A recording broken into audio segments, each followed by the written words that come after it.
میں اس موضوع پر بات نہیں کرنا چاہ رہا، میں صرف یہ اشارہ کرنا چاہ رہا ہوں کہ پوری دنیا کے اندر مذہب کے نام سے اور دین کے نام سے بھی اس کے مطالعے کے لیے بظاہر اچھی چکٹی چپڑی باتوں کے حوالے سے جو بات کی جاتی ہے، اس میں بھی فریب کا ایک عنصر موجود ہے، اس پہ بھی دھوکہ دہی کی علامتیں پائی جاتی ہیں، اور بڑے پیمانے پر اسلام سے، دین سے لوگوں کو بدظن کرنے کے لیے اور ان معاشروں کی تعمیر میں رکاوٹ ڈالنے کے لیے جو اسلام اس طرف لوگوں کو لے کر جاتا ہے، نت نئی سازشیں درپیش۔ اس لیے کہ آپ دیکھیں گے، میں صرف ایک چھوٹی سی علامت کے طور پر ایک نشانی آپ کے سامنے رکھتا ہوں، آپ دیکھیں گے کہ دوسرے مذاہب کے پیروکار، چلیے ان کو چھوڑ دیجئے، ان کی جو قیادت ہے اور جو سیادت ہے، جو اپنے اپنے مذہب کے اعتبار سے بڑے سمجھے جاتے ہیں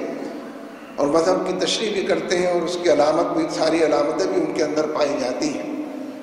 وہ جس درجہ اسلام کے حوالے سے اپنے بغض کا اظہار کرتے ہیں، اپنی حسد اور بے چینی کا اظہار کرتے ہیں،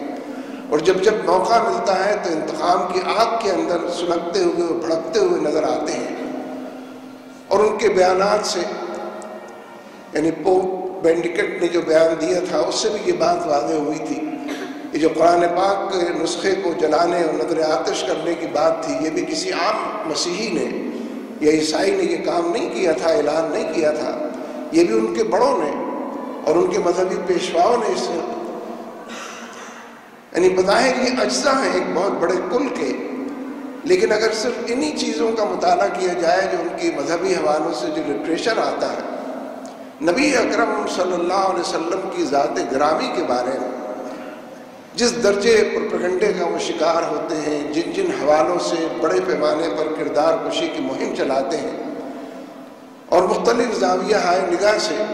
نبی صلی اللہ علیہ وسلم پر کیچڑ اچھالنے کی کوشش، کسی سے بھی یہ بات مخفی نہیں،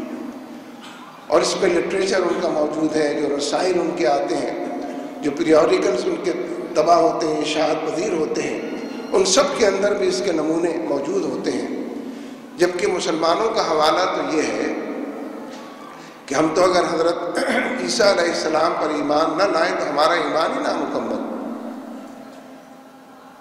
حضرت موسیٰ علیہ السلام پر اگر ایمان نہ لائیں کہ یہ دونوں سچے نبی تھے اور حق پر قائم نبی تھے اور اللہ تبارک و تعالیٰ کے برگزیدہ نبی تھے، اور علیہ السلام ہم کہتے ہیں، اسی لیے ہمارا تو ایمان ہی خطرے میں پڑ جاتا ہے۔ اور نبی اکرم صلی اللہ علیہ وسلم نبی آخر الزماں ہیں، تمام انبیاء کے سردار ہیں، ان کے سرتاج ہیں، ان پر اللہ تبارک و تعالیٰ کی تعلیم اپنے اختتام کو پہنچی، اور پوری رہنمائی اور ہدایت جو ہے اس کا مرقع اور مرصع جو ہے نبی اکرم صلی اللہ علیہ وسلم کی ذات گرامی، اور اس میں زندگی کے تمام دائروں اور زندگی کے تمام امور کے حوالے سے رہنمائی موجود ہے، ہدایت موجود ہے، ایک نمونہ اور ایک اسوہ اور زندگی گزارنے کا طریقہ موجود ہے، آپ نے سب کچھ کر کے دکھایا ہے۔ لہذا اس اعتبار سے جب بھی آپ دیکھیں گے تو نبی اکرم صلی اللہ علیہ وسلم کو تسلیم کرنا تو دور کی بات ہے، یعنی یہ ٹھیک ہے کہ ان کی بعض کتابیں ایسی بھی آئیں گی، 100 بڑے انسانوں کی جو کتاب آئی ہے، ظاہر مغرب سے کتاب چھپی ہے، انہی کے لکھنے والوں نے لکھی، ان 100 بڑے آدمیوں میں اگر نبی اکرم صلی اللہ علیہ وسلم کا نام ہے اور سر فہرست ہے، تو جب سر فہرست رکھا ہے تو اس کا ریزن، اس کی وجہ اور سبب بھی بتایا گیا ہے، اور انہوں نے بتایا ہے۔ غیروں کی یہ بات ہے، ہم غیروں کی بات محض اس لیے کرتے ہیں کہ انہی کی طرف سے دلیل انہی کے لوگوں کے سامنے پیش کی جائے، ورنہ ہمیں کسی غیر کے دلیل کی ضرورت نہیں ہے۔ کہ نبی اکرم صلی اللہ علیہ وسلم تاریخ میں ایک ایسی شخصیت ہے، ان کے بقول جو 100 انسانوں کی اور دنیا کے 100 سب سے بڑے انسانوں کے حوالے سے بات کرتے ہیں، کہ نبی صلی اللہ علیہ وسلم کی شخصیت ایسی ہے کہ جنہوں نے ٹھیک ہے تصوف کے حوالے سے، مراقبے کے حوالے سے، انسانی زندگیوں کو سدھارنے اور سنوارنے کے حوالے سے کام کیا ہے، لیکن آپ نے معاشرہ تشکیل دیا ہے، آپ نے انقلاب برپا کیا ہے، آپ نے زندگی کو صحیح نہج دیا ہے، زندگی کو صحیح رخ دیا ہے، زندگی کو بامقصد بنایا ہے، انسانوں کو جوڑنے کا کام کیا ہے، اور ایک انقلاب کی طرف رہنمائی کی ہے۔ جزوی طور پر یہ سارے کام، یہ بہت سے کام بہت سارے لوگوں نے کیے، ان 100 آدمیوں کے نام لے کر اس نے کہا، لیکن یہ کارنامہ صرف نبی اکرم صلی اللہ علیہ وسلم کا ہے، ان کے الفاظ میں کہ جو مذہب کے دائرے میں بھی اور جس کو دنیا کہتے ہیں، دین اور دنیا دونوں دائروں کے اندر ایک فوقیت رکھتے ہیں، ایک رہنما کی حیثیت رکھتے ہیں، اور اس کے مطابق انہوں نے پورے ذہنوں کی آبیاری کی ہے، زندگیاں ان کا رخ بدلا ہے، نقطہ نظر زاویہ نگاہ بدلا ہے، سوچ کے انداز بدلے ہیں، زندگی کی ترجیحات بدلی. یعنی یہ جو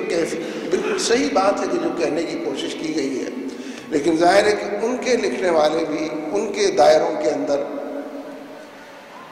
وہ پذیرائی نہیں حاصل کر پاتے جو مطلوب ہے. اس لیے میں یہاں صرف ایک بات کہہ کر آگے بڑھتا ہوں کہ جو تقابل ادیان کا یا تمام ادیان کے محاکمے کا اور پھر وحدت دین کی بات کی جاتی ہے، اس کے اپنے کچھ فائدے ہوں گے جو لوگوں کو نظر آتے ہیں، لیکن اسلام کا تو معاملہ یہ ہے کہ یہ ایک دعوت، انسانوں کے لیے ایک بڑا پیغام ہے، ان کی امن اور آشتی کے لیے، ان کے دکھوں کے مداوے کے لیے، ان کو زندگی گزارنے ایک دعوت اور ایک پیغام. جو لوگ اسلام قبول کرتے ہیں ان کے لیے ناگزیر ہے کہ اس پیغام کو اوروں تک پہنچائیں، اس دعوت کو دور تک پھیلائیں اور عام کریں، اس کی شد بد لوگوں کے اندر پیدا کریں، ان کے ذہنوں کو اس بارے میں آگاہ کریں، ان کے کوئی اعتراضات ہیں تو اس کو رفع کریں، ان کے کوئی سوالات ہیں تو اس کا جواب دیں، ان کے اندر طمانینت اور اطمینان قلب پیدا کریں، اور ان کے تمام حوالوں سے جو طبیعتوں میں کوئی اسبہلال ہے تو اس کو دور کرنے کی کوشش کریں. لہذا دعوت کسی چیز میں ضم نہیں ہو سکتی، وحدت دین کا رخ اختیار نہیں کر سکتی. نبی اکرم صلی اللہ علیہ وسلم کی شخصیت اس حوالے سے بھی مسلمانوں کے درمیان ایک مرکز محبت کی حیثیت رکھتی ہے. یعنی ہم اپنی اصطلاحوں کے اندر جس کو گیا گزرا انسان کہتے ہیں، جس کو بے عمل انسان کہتے ہیں، جس کو ہم بے نمازی کہہ دیتے ہیں، اور نہ معلوم کن کن القاب سے اور الفاظ سے ہم جن لوگوں کو یاد کرتے ہیں، امت مسلمہ کے وہ افراد بھی جو بڑی تعداد میں بھی ہو سکتے ہیں. حقیقت یہ ہے کہ نبی اکرم صلی اللہ علیہ وسلم کی محبت کے حوالے سے، آپ سے ایک تعلق کی آبیاری، آپ کے عشق کے اندر پورے طریقے سے ڈوبے ہوئے ہونے کے حوالے سے وہ خود بھی شاید کم جانتے ہیں، اور دوسرے لوگ اس سے بھی کم جانتے ہیں کہ کیفیات کتنی صاحب ایمان لوگوں کے اندر موجود ہیں.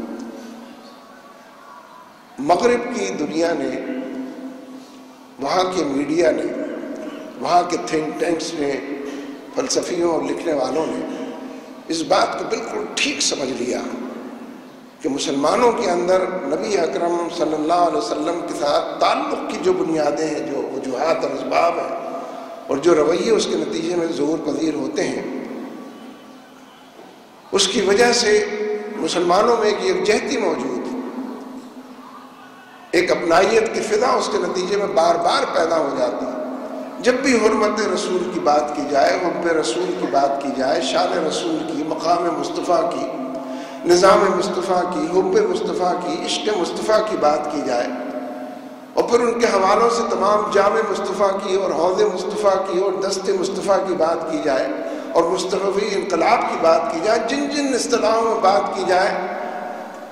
ان گنت لوگ ہیں کہ جن کی آنکھیں ٹمڈبا آتی ہیں، ان گنت لوگ ہیں کہ جن کے دلوں کے اندر ایک نرمی اور گداز پیدا ہوتا ہے، ان گنت لوگ ہیں کہ جو نبی اکرم صلی اللہ علیہ وسلم کے حوالے سے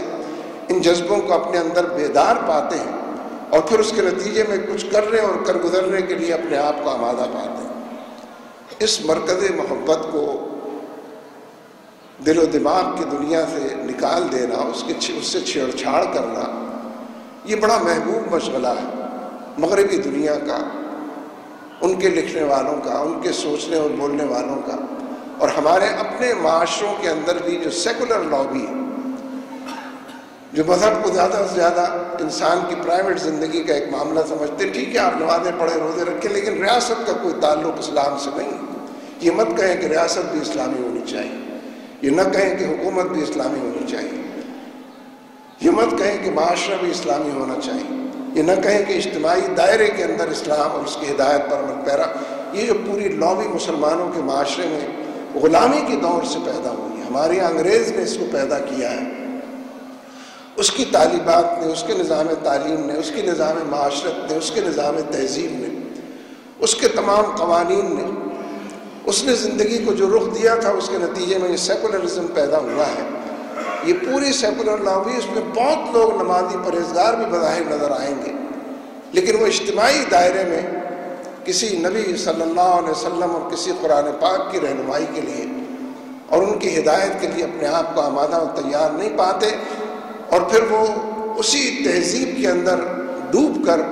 اسی تمدن کے اندر اپنے آپ کو رنگ کر مسلمانوں کے معاشرے کے اندر بھی خرابی کا ذریعہ اور سبب بنتے ہیں۔ کمی نہیں ہے ان لوگوں کو،